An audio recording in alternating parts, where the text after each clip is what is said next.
नमस्कार। बिहार स्पेशल में मैं हूं सर्वमित्रा। बिहार चुनाव की अभी घोषणा नहीं हुई है, लेकिन उसके नतीजों पर अभी से बात होने लगी है। और बात इसलिए हो रही है क्योंकि राहुल गांधी का एक ऐसा बयान सामने आ गया है, उनका एक लेख सामने आया है जिसमें उन्होंने महाराष्ट्र चुनाव की धांधली का जिक्र किया है, लेकिन साथ ही ये कह दिया है कि ये बिहार चुनाव में भी ऐसा ही करेंगे, या और जहां पर ऐसा लगेगा कि बीजेपी जहां हार रही है वहां पर वो लोग इसी तरह का खेल कर सकते हैं। ये बात राहुल गांधी ने आज अपने एक लेख में लिखी और उसके बाद से तमाम बीजेपी के जो नेता हैं वो हमलावर हो चुके हैं राहुल गांधी पर।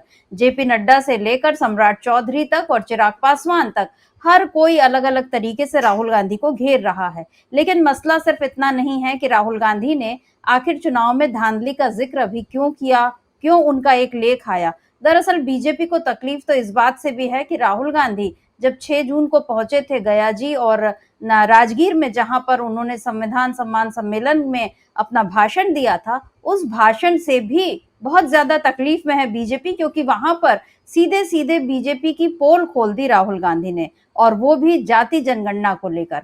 राहुल गांधी ने ये बता दिया कि ये लोग सिर्फ कह रहे हैं, अभी इनकी तारीख इन्होंने तो बता दी है कि हम मार्च 2027 तक ये करेंगे जाति जनगणना, लेकिन ये असल में जाति जनगणना नहीं करेंगे। जो जिस तरह की जनगणना हम चाहते हैं और जनगणना होने के बाद क्या करना है, जो चीज हम चाहते हैं, वो बीजेपी वाले कभी नहीं कर पाएंगे। ये खुला चैलेंज राहुल गांधी ने दे दिया कल बीजेपी को, और बीजेपी को इसी बात से बहुत ज्यादा तकलीफ है। उसके अलावा राहुल गांधी ने ये भी बता दिया कि बिहार क्या था, उसकी पहचान क्या थी, और अब बिहार को क्या बना दिया है नीतीश कुमार ने और नरेंद्र मोदी ने।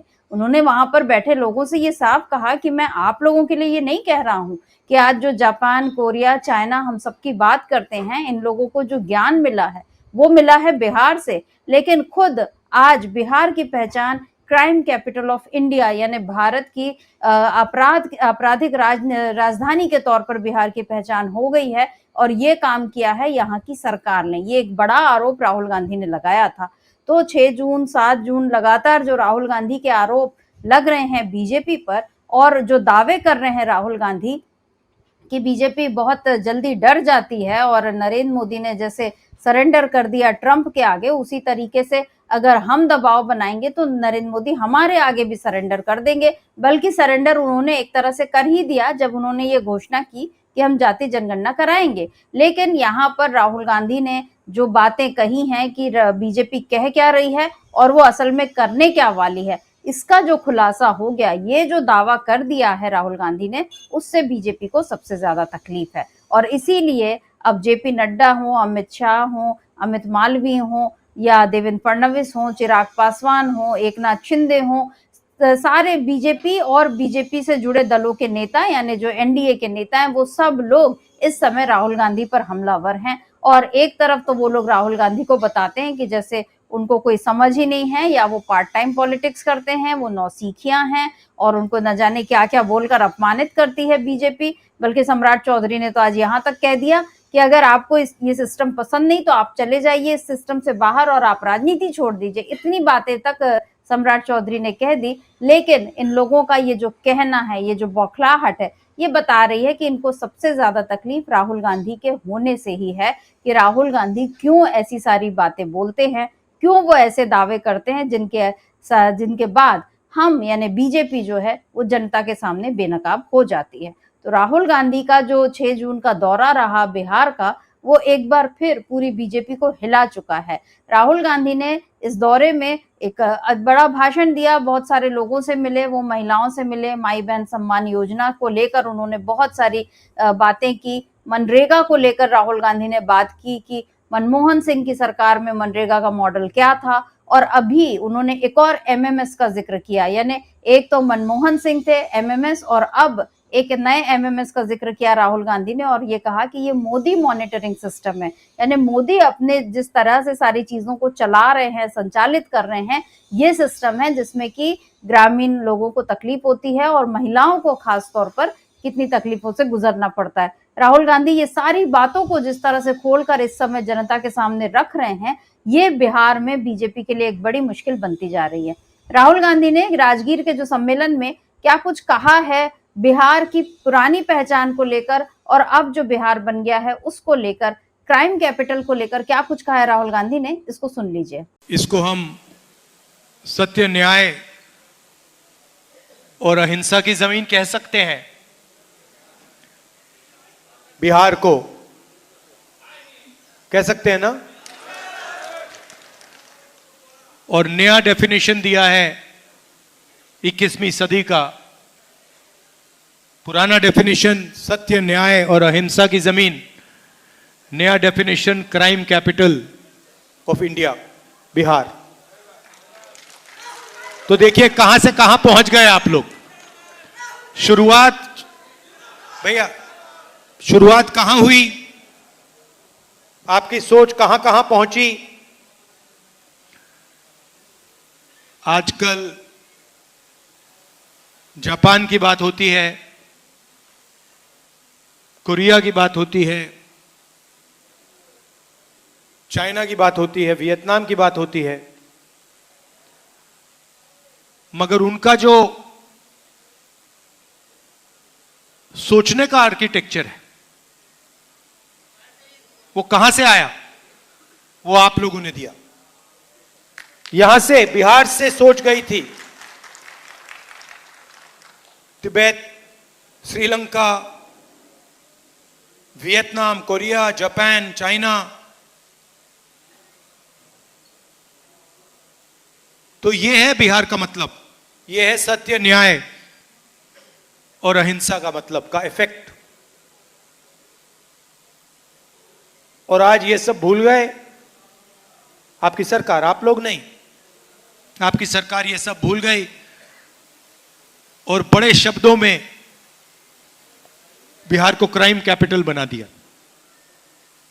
यही बदलाव हम चाहते हैं। तो यहाँ पर राहुल गांधी ने साफ बता दिया कि जापान हो, चाइना हो, वियतनाम हो, ये सारे जो देश हैं और इनका जो आर्किटेक्चर है, इनकी जो सोच है, पहचान है इनकी जो दुनिया में, ये सब कहाँ से आई है। बुद्धिज्म, जो बौद्ध धर्म जो गया है वो बिहार से ही तो गया है वहां पर। और उसके बाद अब बिहार से लेकर इन लोगों ने जो ज्ञान लिया, आज उसके कारण ये देश रोशन हो रहे हैं। लेकिन बिहार अंधेरे में क्यों गया, ये तकलीफ है राहुल गांधी को, और इसी तकलीफ को उन्होंने उजागर किया। तो अब ये बात बीजेपी नेताओं को इतनी खल रही है कि आज गिरिराज सिंह ने बड़ी ही बुरी तरह से राहुल गांधी और तेजस्वी यादव दोनों को बहुत ही खराब भाषा में उनका जो जवाब आया, और उसमें वो लालू प्रसाद के जो शासनकाल की याद दिला रहे हैं। वो कह रहे हैं कि जंगल राज कब था। और जीतन राम मांझी, उन्होंने तो यहाँ तक कह दिया कि राहुल गांधी पहले आते, जंगल राज में आते तो अपहरण होने तक का डर रहता है। इस किस्म के बयान जो है राहुल गांधी को लेकर आ रहे हैं। लेकिन राहुल गांधी रुकने वाले नहीं हैं। नरेंद्र सरेंडर वाला जो बयान उन्होंने दिया वो भी बहुत ज्यादा चुभ रहा है बीजेपी को। एक बार उसको भी सुन लेते हैं। ट्रंप साहब ने 11 बार बोला है, 11 बार, कि मैंने नरेंद्र मोदी को सरेंडर करवा दिया। 11 बार बोला है पब्लिक में। नरेंद्र मोदी जी चू नहीं कर पा रहे हैं। नरेंद्र मोदी ये नहीं बोल पा रहे हैं कि ये जो ट्रंप है ये झूठ बोल रहा है, क्योंकि वो सच्चाई है। और मुझे मालूम था कि जिस दिन हमने थोड़ा सा दबाव डाल दिया उस दिन एकदम सरेंडर कर जाएंगे।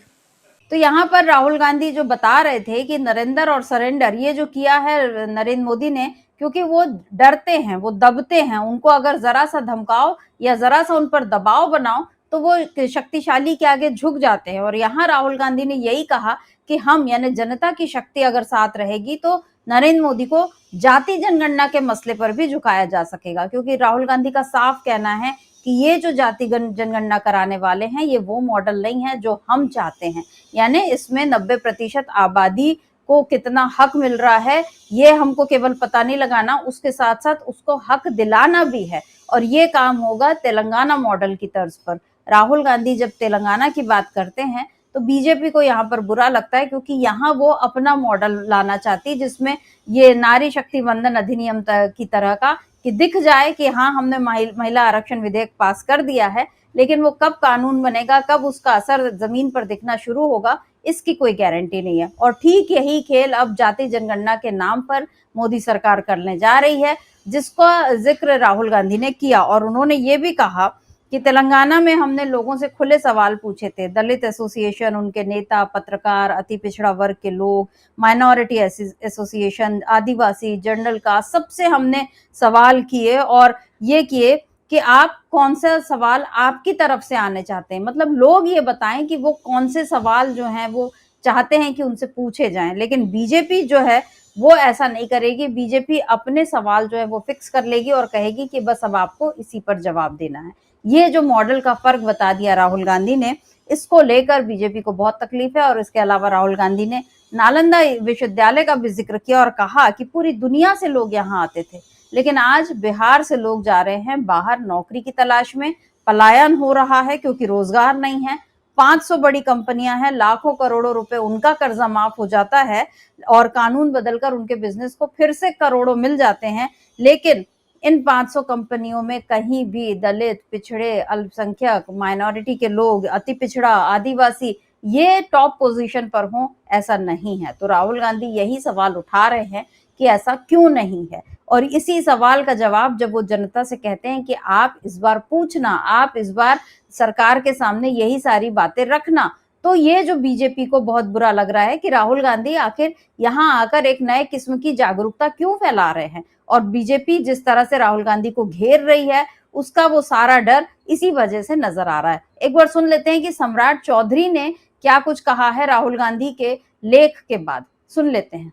एक लंबे समय से सरकारी नौकरी में रहते हुए सामाजिक कार्य और समाज को जोड़ने का काम, समाज को और पिछड़ों को जोड़ने का काम सिद्धू सिन्हा जी ने किया।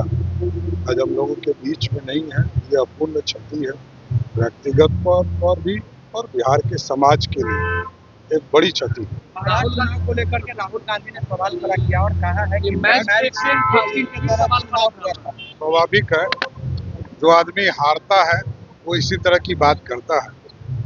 यदि लोकतंत्र में किसी को भरोसा नहीं है तो जनता के बीच में जाए, इस्तीफा दे दे।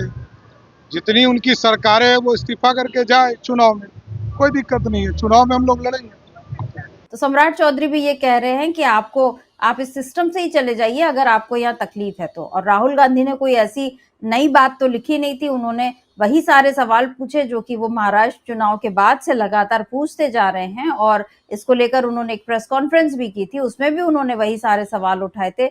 वो जहां भाषण देते हैं वहां भी वो ये कहते हैं कि चुनाव में धांधली को रोका जा सकता है बशर्ते संवैधानिक संस्थाएं अपनी जिम्मेदारी निभाएं और बीजेपी उन पर दबाव न बनाए। लेकिन बीजेपी का दबाव बनाना जारी है और वो लगातार यही कर रही है। अभी भी ये जो प्रकरण हुआ है राहुल गांधी के आलेख आर्टिकल के आने के बाद, उसमें भी जिस तरह से जिस भाषा में अब राहुल गांधी को जवाब दिया जा रहा है और ये कहा जा रहा है कि ये बिहार हार रहे हैं इसीलिए इनकी ये बौखलाहट है, तो साहब यही बात आप लोगों पर भी अप्लाई हो सकती है कि राहुल गांधी की बातों पर आप इसलिए इतना ज्यादा चिढ़ रहे हैं क्योंकि आपको भी ये लगता है कि कहीं हम बिहार हार न जाएं। बहरहाल अभी तो चुनाव की घोषणा भी नहीं हुई और जैसा मैंने कहा कि न चुनाव की अभी घोषणा हुई है, लेकिन नतीजों का उस पर अभी से बातें आनी शुरू हो गई हैं। और ये जो बिहार कौन हारेगा कौन जीतेगा इसको लेकर जो दावे हो रहे हैं वो ये बता रहे हैं कि राहुल गांधी का ये जो बिहार दौरा इस बार का था और उसके बाद उनका जो लेख आ गया, इस लेख ने, राहुल गांधी के दावों ने एक बार फिर बीजेपी को फंसा दिया है। तो अभी के लिए बस इतना ही। नमस्कार, मैं सर्वमित्रा।